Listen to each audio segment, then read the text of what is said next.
ওয়ালাইকুম ওরহমতুল্লাহি ওয়াবারাকাতুহু। ওয়ালাইকুম আসসালাম ওয়া রাহমাতুল্লাহি ওয়া বারাকাতুহু। গোলাম রসুল, আপনি এখানে? কেমন আছেন আব্দুল হাবিব ভাই? আলহামদুলিল্লাহ। কিন্তু আপনি এখানে কিভাবে? আসুন আসুন, কাছে আসুন। একটু আস্তে। গোলাম রসুল, আপনি তো দ্রুতবেগী। এবার বলুন কেন আসলেন? আব্দুল হাবিব ভাই, আপনি জেহিন আজমাইশ অনুষ্ঠান করেন না? হুম। আমি আজকে আপনার জ্ঞানের পরীক্ষা নেব। আল্লাহ। আমার প্রথম প্রশ্ন হচ্ছে, মেরাজ শরীফের ঘটনা কখন হলো?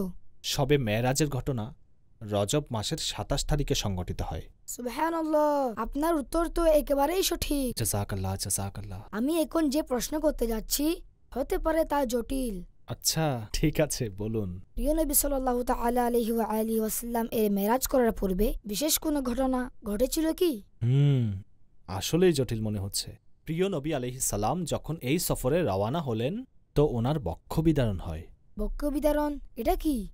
নবী পাক আলাইহিস সালামের বুক মোবারককে সে রাতে খোলা হয় এবং তাতে নূর বর্ষণ করা হয়, অর্থাৎ নূর প্রবেশ করিয়ে দেওয়া হয়।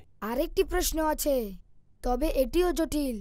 জি, বলুন আপনি। এই সফরে প্রিয় নবী সাল্লাল্লাহু তাআলা আলাইহি ওয়া আলিহি ওয়াসাল্লাম কয়টি এবং কোন কোন বাহনের উপর আরোহণ করেছিলেন?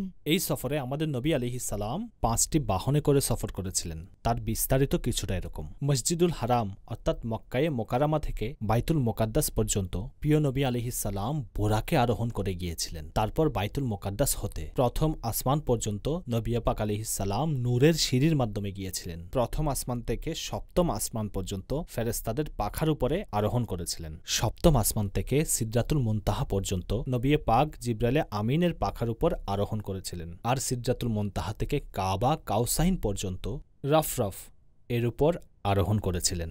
আল্লাহ আল্লাহ, আপনার উত্তর সঠিক হয়েছে। সুবহানাল্লাহ।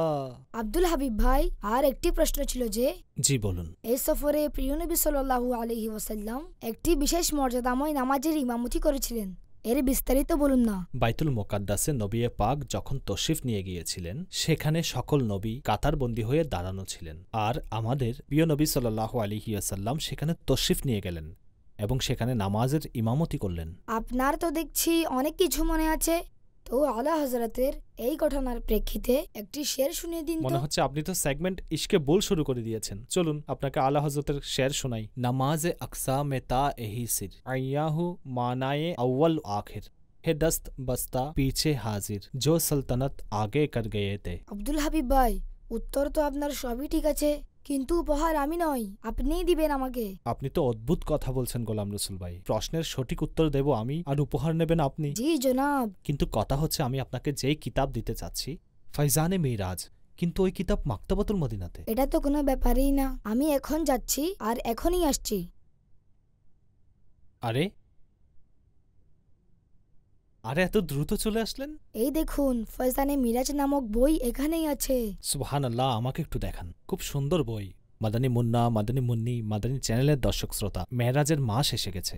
মেরাজ শরীফের ঘটনা কিভাবে হলো অনেক কিছুই এই বইয়ে আছে। আজ এই উপহার আমার উত্তর শুদ্ধ হওয়ার ফলে গোলাম রসুল ভাইকে দিচ্ছি।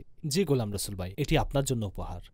আমাদের মঞ্চে আপনি আবার আসবেন। জি জি অবশ্যই, ইনশাআল্লাহ আজ্জা ওয়াজাল। কিন্তু মনে রাখবেন, আগামীতে প্রশ্ন আমি করব, উত্তর দেবেন আপনি। এটি তো সময়ই বলে দিবে। আল্লাহ, গোলাম রসুল আপনার সাথে কথাই কেউ পারবে না। ঠিক আছে, জাযাকাল্লাহ। আসসালামু আলাইকুম ওয়া রাহমাতুল্লাহি ওয়া বারাকাতুহু। ওয়া আলাইকুম আসসালাম ওয়া রাহমাতুল্লাহি ওয়া বারাকাতুহু।